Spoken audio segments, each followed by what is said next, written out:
Hey there! You've probably heard the advice to set SMART goals: specific, measurable, achievable, relevant, and time-bound. It's like the golden rule of productivity, right? But what if I told you that these very goals, which are supposed to help you succeed, might actually be holding you back? Sounds wild, doesn't it?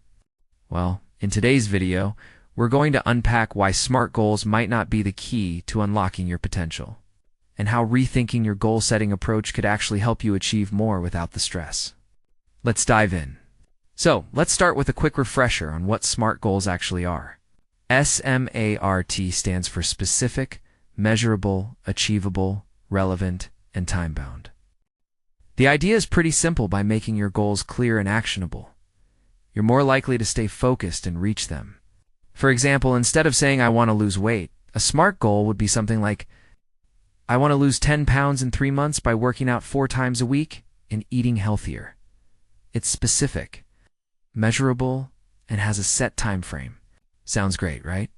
The problem is, SMART goals can be way too limiting. Let's break that down a little. The very structure of SMART goals can sometimes box you in. They're all about setting clear, achievable targets, and that sounds good on paper. But here's the thing. When you focus too much on what's achievable, you're not leaving room for growth beyond what you already know you can do. For example, let's say you set a goal to run 5 miles a week. That's measurable and achievable. But once you hit that target, what happens? If you don't set a new goal, you plateau. Or worse, you stop altogether because, well, your goal is done. The focus on achievability can unintentionally limit your potential. Now, let's dive into the real kicker, the achievable part. When you're constantly aiming for things that are within your reach, you might start playing it too safe. Maybe you're setting goals that feel comfortable, but what if you could dream bigger? What if you could challenge yourself to stretch beyond your current abilities? Take Elon Musk, for example.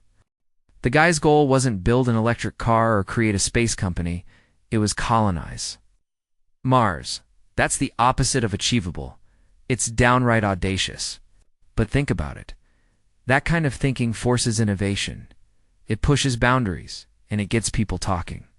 If Musk had set a goal like launch 1 successful rocket, he would have hit that target years ago. But the world wouldn't have been changed.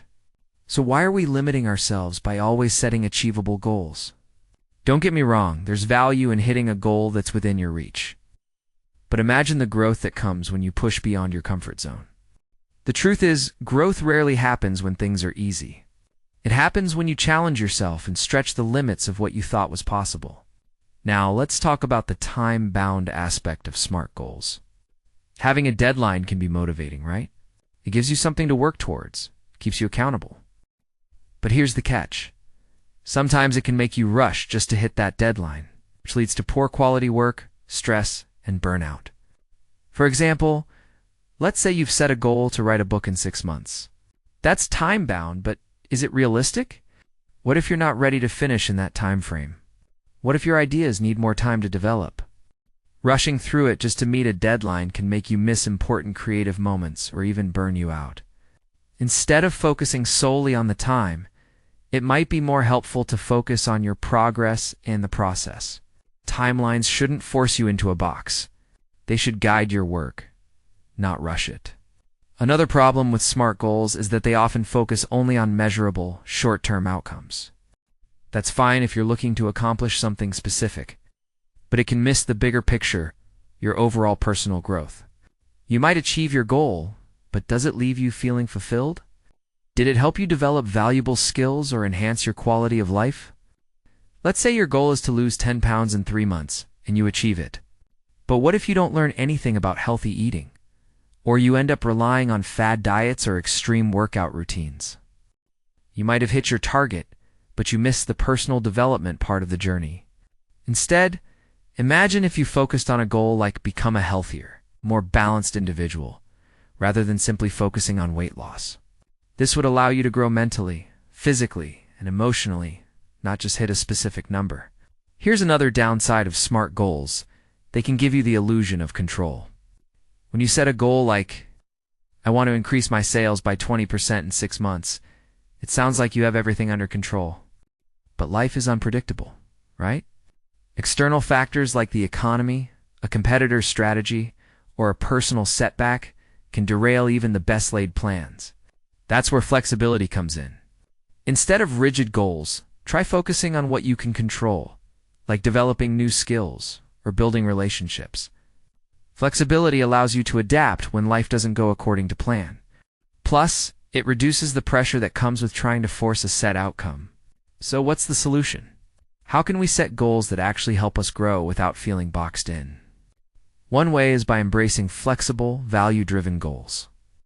Instead of focusing solely on specific outcomes or measurable results, focus on the values you want to cultivate. For example, instead of setting a goal like lose 10 pounds in 3 months, you could aim for something broader, like become a more active person or build a consistent fitness routine. The key here is the process, not just the result. Another example could be in your career. Instead of saying, I want to get a promotion by next year, you could set a goal to improve leadership skills or build strong professional relationships. These types of goals give you room to grow, adapt, and improve, rather than feeling trapped by a timeline or an outcome. So here's the bottom line. SMART goals are not inherently bad. They're useful in certain situations, but they can also hold you back if you rely on them exclusively. They encourage small, easily achievable tasks, but they might keep you from aiming higher, pushing your boundaries, or embracing the journey. Instead of focusing on strict, time-bound, and measurable goals, try setting broader, value-driven objectives that allow for flexibility, growth, and creativity. Focus on who you want to become, not just what you want to achieve. The next time you sit down to set goals, ask yourself, is this goal truly helping me grow, or am I just ticking boxes? If it's the latter, maybe it's time to think bigger. If you found this video helpful, drop a comment below with your thoughts on SMART goals and whether or not they've helped or hindered your progress. And don't forget to hit that subscribe button for more videos on mindset and personal growth. Thanks for watching, and I'll catch you in the next one. Take care, and remember, your journey